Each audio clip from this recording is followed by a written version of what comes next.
What's going on, YouTube? Hope everybody out there is having a great and fabulous day. Good morning, good afternoon, good night, pretty much. How the hell are ya? Welcome back, guys. In today's video, we're going to be talking about the American-made Modus MSTR. Have you ever heard of it? I hadn't. You see, I have a addiction, a pretty severe one.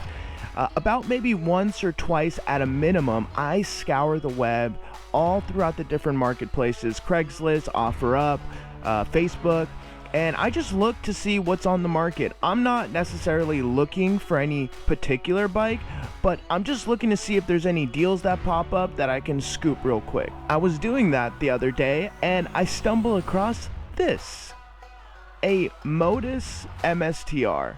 Now, what immediately caught my attention was that engine. I mean, the red valve covers. I mean, I was like, is that like a little small block? Like, what is that? It's definitely not a V-twin like the Moto Guzzi's. And then I started digging into it and I was like, man, this deserves a video for sure. So, and without any further ado, let's get right into it. The Modus MSTR. So Modus stands for Moto USA.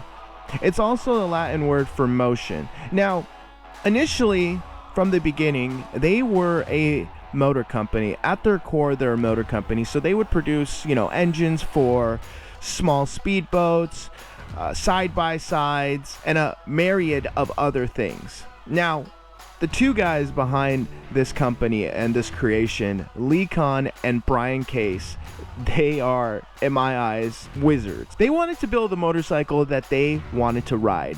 So they designed their own engine and got help figuring out, went through a host of parts and suppliers, built some prototypes, tested the absolute shit out of them, refined a few things, finally was able to jump through the hoops of the NHTSA and the EPA and began selling their bikes in under a decade. Now that is fast. That is incredible. From start to finish, 10 years, and you could sell your bikes. That's unheard of. So Modus is a motor company at its core. It's a good thing to remember that as we continue on. The crown jewel of this bike is the engine. The engine, a MV4, aka a baby block, liquid cooled 100 cubic inch or 1650cc 90 degree pushrod V4 engine. It's a 2-valve cam in the block over square engine, which means the cylinder bore is larger than the stroke. The valves on this engine are both canted and tipped to offer a steeper valve angle relative to the bore centerline and splayed rotated around the bore axis. Canting provides increased flow if teamed up with a suitable intake port design. Splaying the valves allows the head to be packaged more compactly front to back, allowing for a slighter, larger valve to be used. Just 2 per cylinder, remember? Every motorcycle uses, to generalize it, 4 valves per cylinder, 2 intakes, 2 exhausts. Any type of high performance application, engine, suspension, there's always a trade-off. Good and cons, pros and cons, not necessarily one's better than the other. Now this also permits less aggressive pushrod geometry or cams with the more aggressive lift values. Rockers are plain tip units, not rollers, which not coincidentally have the same spec as a General Motors rocker. It's a baby LS. I mean, don't take my words literal, okay, but it's very similar, just in a smaller application. The pushrods get their ride from lifters which have the same specifications as a high horsepower GM. The same can be said for the fuel injectors, timing gears, alternator belt, tensioners, and ignition coils. That's another thing that I saw. I saw what looked to be, here it is. It looks like an alternator from a car. What? An alternator from a car in a bike. Oh my god. This valve train ain't the only part that bears remarkable similarities to a Chevy LS motor. If you ever worked on any older muscle cars, then you should be at home if you ever have to work on this engine. Now, what gets more American than 4th of July, cheeseburgers, Bud Light, Budweiser, and the all and holy pushrod V engine. Now that's American. It's really surprising that Motus is the first company to utilize both the spirit and the layout of an American V8 hot rod and heavily adapt it to a smaller scale for a motorcycle, because now we can't give Motus all the credit. This engine's development was helped by a company called K-Tech, an engine builder producing, among other things, crate race motors built on the LS platform. So one thing that Lee-Con did say was that, pretty much the Chevy LS has been around for a very long time. All they really did was cut it in half, you could say. Now, with all the testing that has been done, all the crazy horsepower numbers that have been, reached with an LS, a lot of the heavy lifting was done. What works, what doesn't. So all that was left to really do was to really refine it. Maybe, pick a few parts that could use an upgrade, maybe things that could be done a little bit better.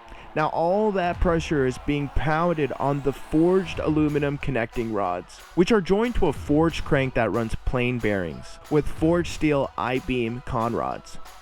The Motus is a wet sump bike, and it's fuel injected and ride by wire. And what does all that get you? Either the MST, which is a base model at 165 horsepower, or the MSTR with 180.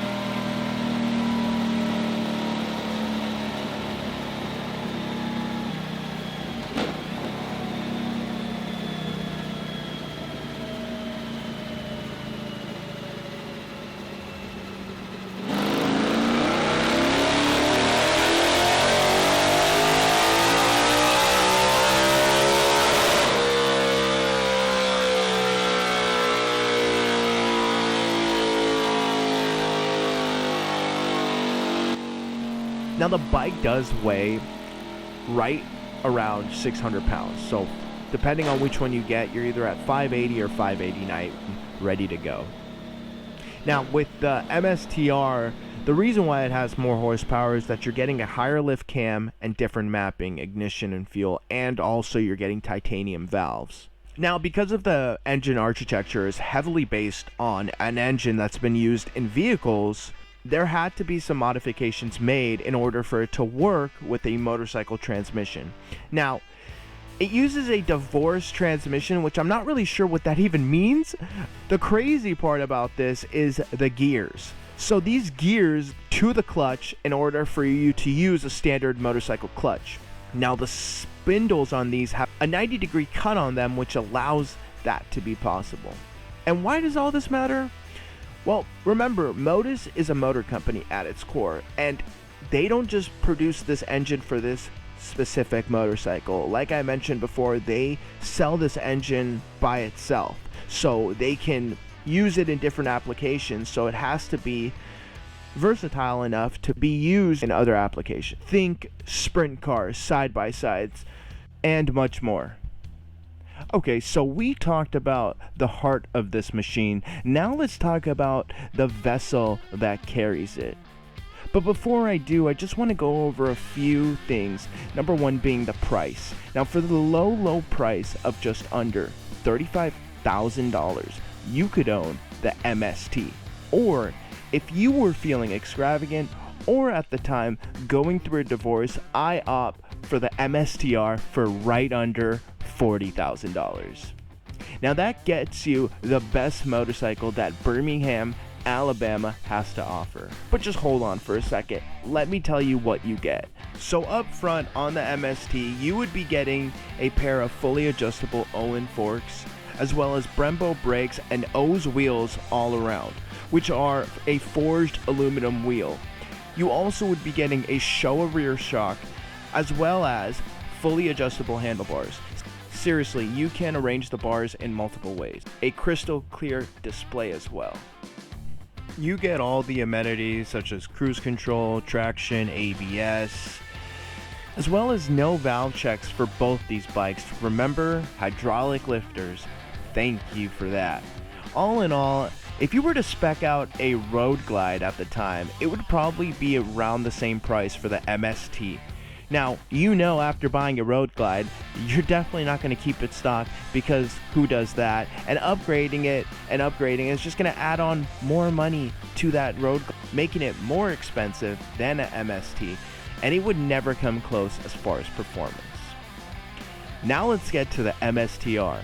For the one that was feeling extravagant and also maybe going through a divorce at the time, this bike is definitely the one I would love to own, just because it's more performance oriented, so that's always gonna resonate with me. So let's just get right into the specs.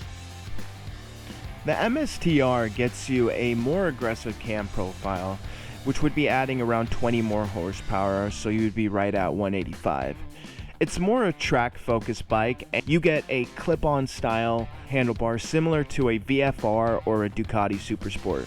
You also are going to be getting Olin front forks, as well as an Olin rear shock, and also carbon. Lots and lots of carbon. BST carbon wheels, some carbon covers here and there.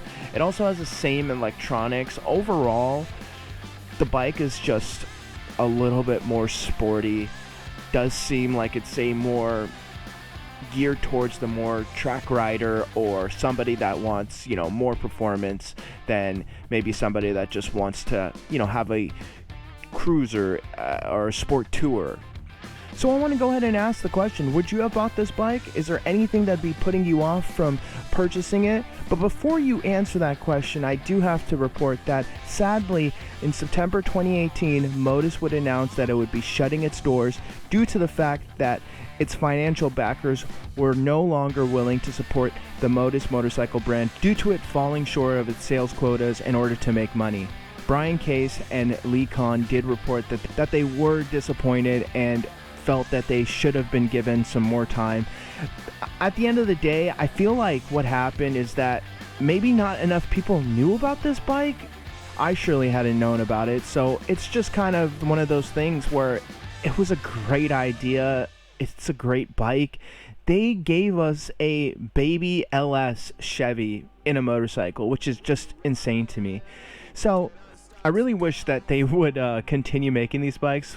Maybe offer one at a lower price point so more people would be able to jump on.